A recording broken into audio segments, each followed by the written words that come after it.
to play it. So with Crysis 2, you guys have announced that it's going to be on Xbox, it's going to be on PlayStation 3, and of course on the computer. Yes, and the difficulty comes from the challenges and from the quality we set to ourselves. You know, we could have done a console game quite much 3-4 years ago already as well, but we said we don't just want to appear in a console. We want to have the same quality experience as Crysis made on PC. Give actually a character arc. In Crysis 1, we had the nanosuit as a toolkit. You know, you were playing Nomad as a character, and Nomad was sort of just equipped with a tool of technology, but it wasn't clear what it is about.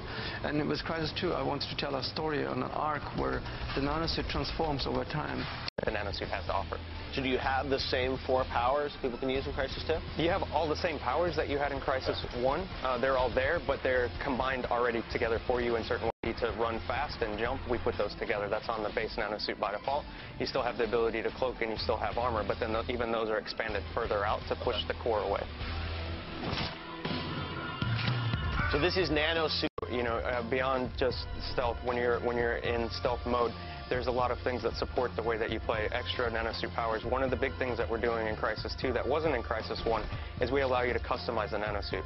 So what we're not doing, it's not about paint schemes or color or anything like this. It's meaningful changes to the suit. So you imagine you have like some modules that you can turn on and choose what you're doing.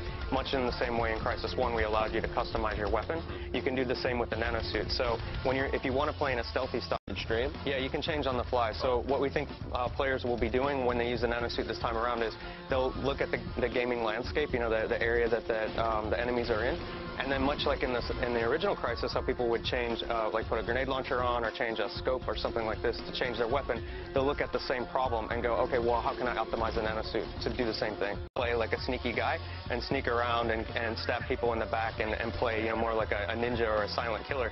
You can play that way. But if you want to jump right into huge action and have grenades and rockets and explosions going off around you and survive, you know, 8 people shooting you at once, then you can do that as well. So are you going to have a lot of vertical gameplay in this game? That would be a boring thing to do. There wouldn't be much interesting things to do. But what you can do is, you know, within a gameplay space, because the suit is so powerful, you can basically move up and down 1 or 2 stories quite easily. So you can jump on top of trucks and then jump from a truck onto a low roof. And so there's a up and down aspect to the gameplay spaces, and the enemies that you fight will challenge that as well.